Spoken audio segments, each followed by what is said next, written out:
pray that God's word is spoken and that God's word is heard. Amen. Amen. Please be seated. So friends, it's the feast of St. Francis. And you might be thinking to yourself, self? I thought I just heard that gospel passage a couple weeks ago.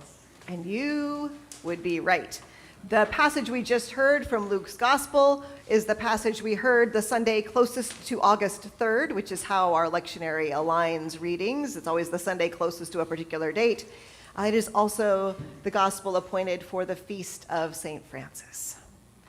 And it's a really good passage to hear more than once in short order, to be honest, because St. Francis calls us to ask a really important question.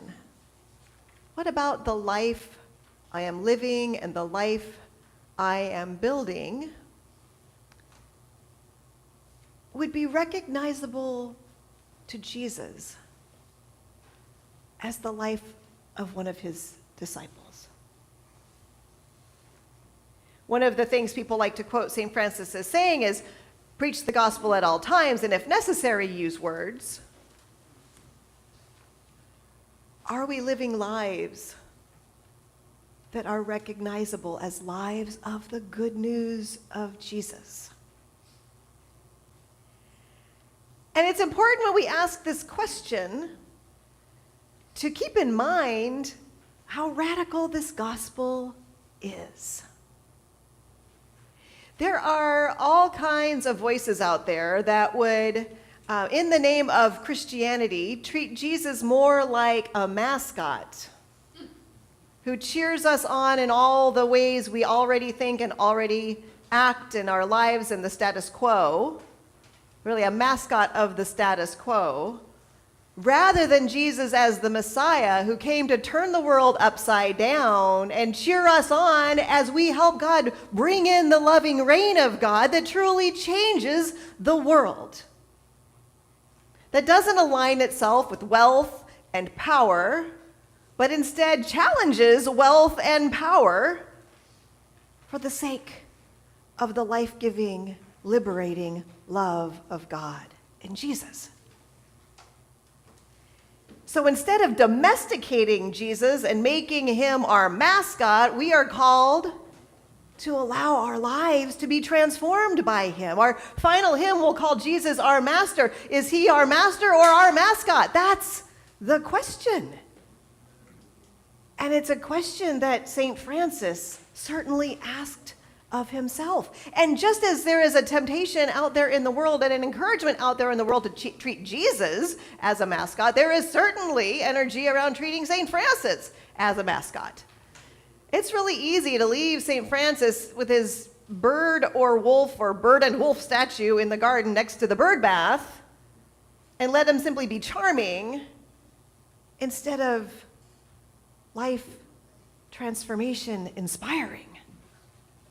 Are we willing to let St. Francis be a radical agent of transformation?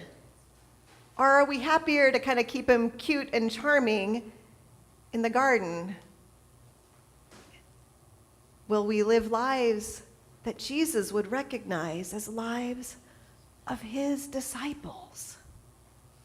And that's certainly the question Jesus is illustrating in this passage in Luke's gospel with this parable of the rich man who built himself bigger barns and they didn't get to enjoy any of it. I got to tell you, you read that Acts passage that's in the back of the bulletin and it really gets scary. Are our lives a reflection of the good news of Jesus? The call to transformation, deep transformation, radical change, and grace.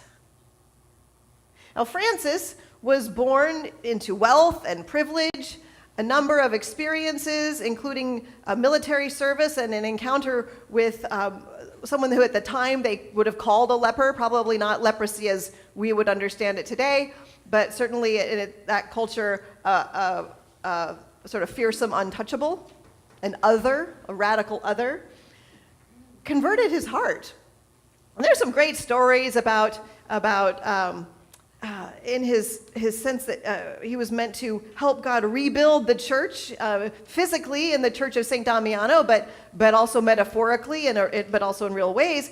He sold a bunch of his dad's goods to fund it. Dad wasn't happy, so he renounced all of his dad's stuff. One of those stories is that even the clothes on Francis's back, walked away naked just to prove a point. I mean, this was a guy who was serious about living his life in a radical discipleship of Jesus. Some of our most familiar and beloved stories of Francis are also pretty radical. Anyone know the story of the wolf of Gubbio? That wolf that's within his statuary? So there was a village, Gubbio. There was a wolf. It was eating people. It was a bad situation. The village tried to fight back against the wolf, sent in warriors to kill the wolf. The wolf ate the warriors. It was not going well. And Francis comes along and says, I've got this, and confronts the wolf and says, you got to stop this, brother wolf. You got to stop eating people. In fact, if you stop eating all of God's creatures, I'll make sure that the village doesn't harass you anymore and feeds you from now on. And the legend has it that the wolf basically nodded his head, and he went and negotiated this peace with the village, and the village said, well, okay. And for the remaining 2 years of the wolf's life, he was like a mascot in a good way.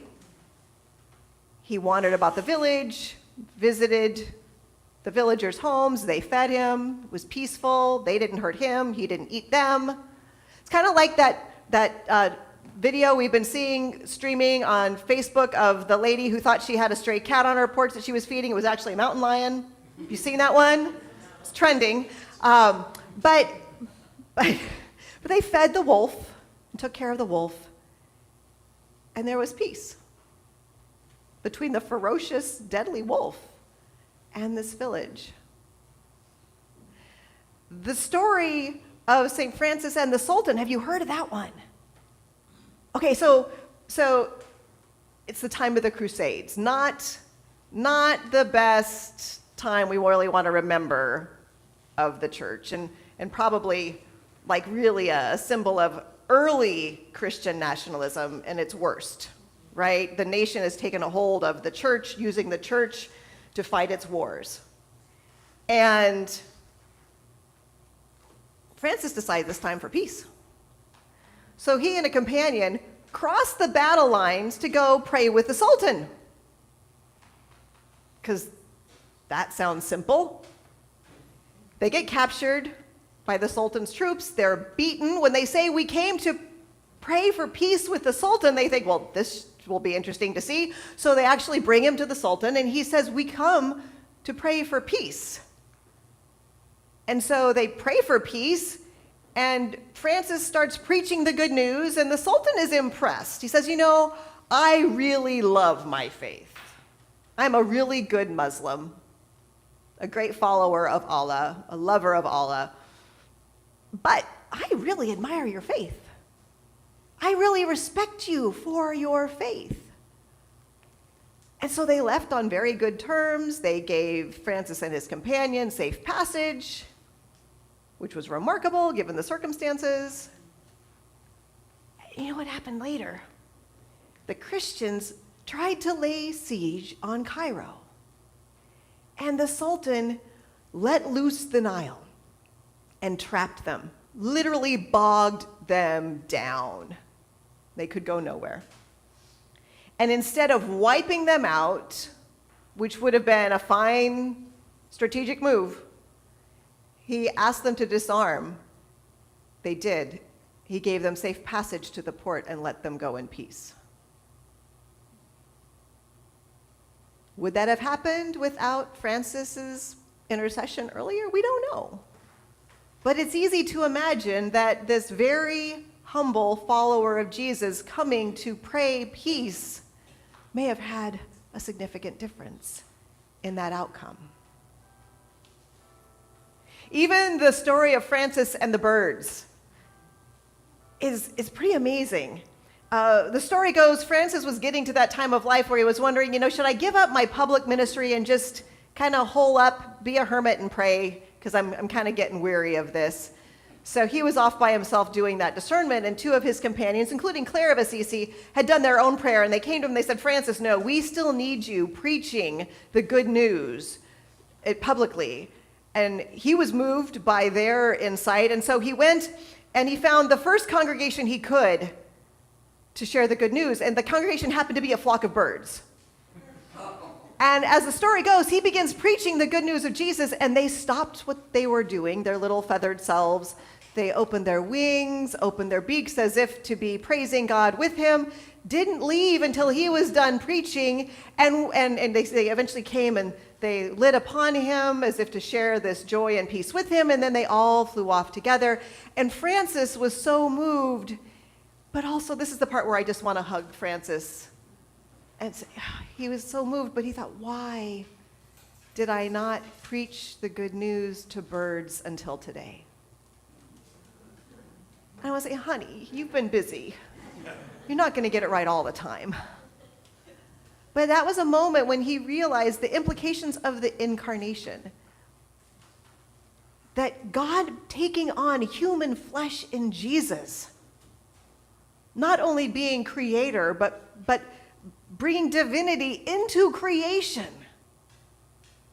meant the implications of the life, death, and resurrection of Jesus were not meant for humans only, but for all of creation.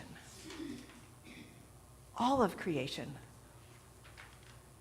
So captured by the importance and implications of incarnation, one of the legends around St. Francis is that he may have been the first person to make a nativity creche, because the incarnation of Jesus is so important to his theology and his spirituality and understanding of how we are to live as disciples of Jesus Christ, how we are to bring about the good news in our lives, not just our good news for our ears, but good news for all of God's children and for the whole world. So in a time when there are voices out there telling us that Jesus hates the people we hate and is cheering us on for the status quo and wants us to align with power and wealth, I ask you to pray about how Jesus as Messiah, not Mascot, Jesus as Messiah is calling us to live lives that Jesus would recognize as the lives of his disciples, creating a world that Jesus would recognize as the unfolding of the loving reign of God, and that Francis would recognize as his admirers following in his footsteps as well.